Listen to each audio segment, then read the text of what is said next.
Hey VC, what's up? It's me, yours truly. I am back to post a quick video here. Just back to do a random video. Decided to do this like 10, 15 minutes ago.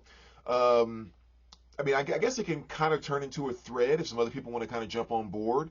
Like I said, I thought it was a really fun thing to do, and I was just sitting here putting some stuff into my Discogs, kind of messing around in there. And whenever you open up your collection, you hit the collection button, your collection's there, and you have that little search box. Right next to the search box, there's well, it's not really a button, but it says random item right next to your search box, which basically you can hit that random item and it'll just randomly pull up something that you have in your Discogs catalog. And so, I don't know, it caught my eye. Like I knew it was there, but it just caught my eye, and I just kind of thought it'd be kind of cool just to hit that 10 times and see which 10 random albums that it pulls up out of my collection, and just do a video and kind of share that. Maybe kind of a little play off of Mazzy's Whack-A-Mole a little bit. But yeah, so that's what I did. I hit it 10 times. I pulled out the 10 things that it pulled up, and this is what it was.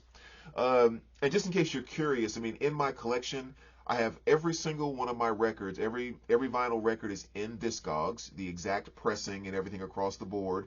7 inches, I probably have about 50% of my 7 inches are in. About a third of my CDs, and probably somewhere around a third or a half of my cassettes. The CD and cassettes are really kind of what I'm working on right now. I'm not pushing myself, but I'm just kind of doing them randomly here and there. So hopefully maybe by the end of the year, somewhere around there, I'll have everything across the board in. But yeah, so let's just kind of jump right into it. So when I hit the button the first time, the very first thing it pulled up was this right here, which is Haunt by the Rolling Stones. 2 LP greatest hits from 2019, I believe. This is really kind of a nice play off of the Hot Rocks, which is a very popular 2 LP greatest hits, which basically covered more of their early stuff, and this kind of really picks up right where Hot Rocks leaves off. So this kind of starts with stuff like Start Me Up, Miss You Much. You go into Beast of Burden, Mixed Emotions, and stuff like that. So between those two, Hot Rocks and this, if you don't have any other Rolling Stones, you definitely have kind of a solid greatest hits with that. My personal favorite, though, is 40 Licks. I think that's probably one of the perfect Rolling Stones greatest hits albums. But anyway, moving right along, the second thing that it pulled up when I hit the button was this right here, which is Zayo, All Else Failed.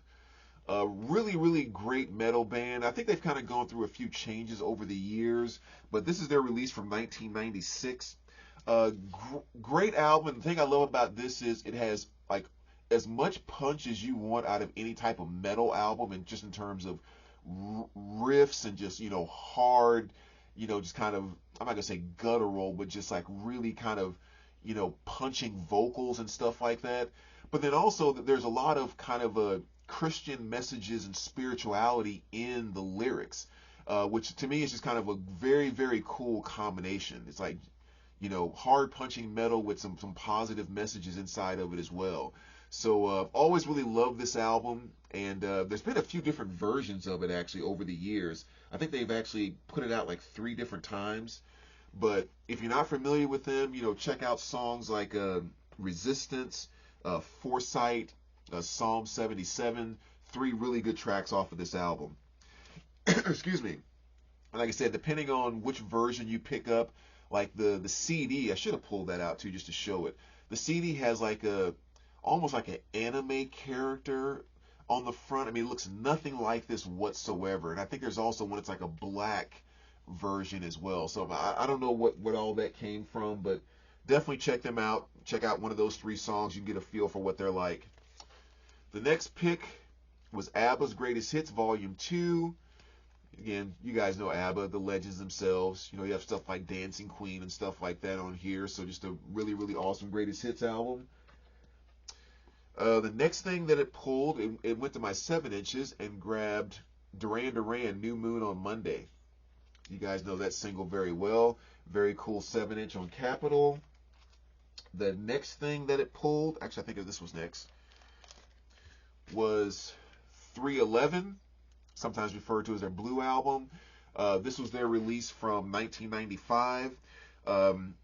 Definitely I mean, 1995, right in the mid 90s, this was just a perfect a perfect example of what was going on during that time period. Awesome songs like Down, which is the first song that brought me to him. Really kind of love that. A number of other great things on here. Also, some stuff that I really, really hate. Songs like All Mixed Up. Uh, that was some of the stuff from the 90s that I despise the most. Songs like All Mixed Up or like I Just Want to Fly. Stuff like that. I could not stand that stuff back then. I can't stand it now. But a lot of the other stuff on the album is actually pretty cool though. But uh, but yeah, that I Just Want to Fly, and I mean they didn't sing it, but that stuff in the '90s, just I could not get down with that. The next thing it pulled up was U2 October, and again, you guys know this album very well, so I don't have to say much about that. Then it went to another 7-inch, which was this right here, Pink Floyd Learning to Fly. A very, very, cool single, arguably one of my top 5 favorite Pink Floyd songs, which is saying a lot. But it's also not really that shocking because this was really my introduction to Pink Floyd. I mean, back in the day, everyone heard Brick in the Wall. You couldn't avoid it no matter if you were into Pink Floyd or not. But when this song started playing in rotation on MTV was when I really, really caught on to, just some of the beauty of what Pink Floyd was. And from here, I actually went back and discovered, The Wall and, you know, Dark Side of the Moon and everything else. So this was my intro to Pink Floyd. So that's always going to hold a special place for me. And of course, that's a Columbia label. Next, it was this right here, which is Patti Smith, Peace and Noise. This is her release from, I think, 1997, I believe. And just kind of Patti doing Patti. This is definitely not any of her wild or crazy stuff or anything like that.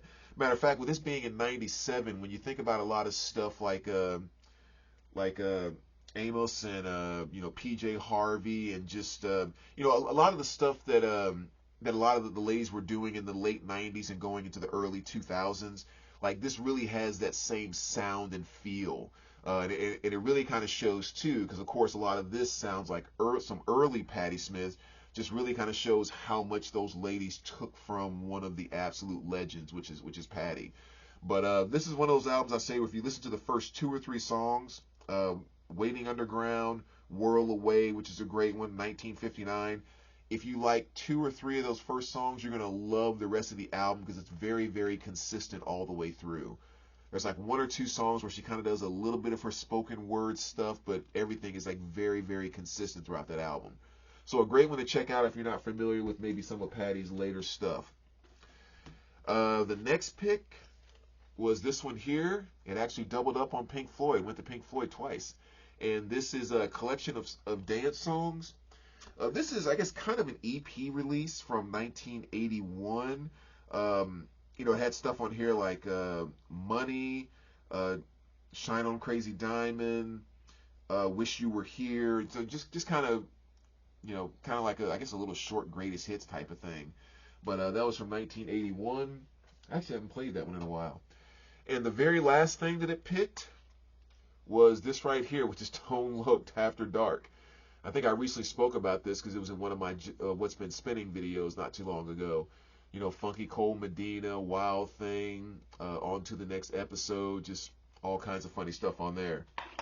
So there you go, VC. Those are the 10 random items that Discogs picked.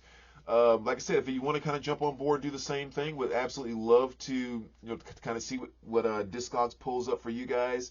I can definitely see myself doing a few more of these too, because it's a nice random way just to talk about some music without having to get locked into a subject matter and trying to determine what to narrow stuff down to and all of that. So yeah, let me know what you think, and we will talk to you soon. All right, take care, guys.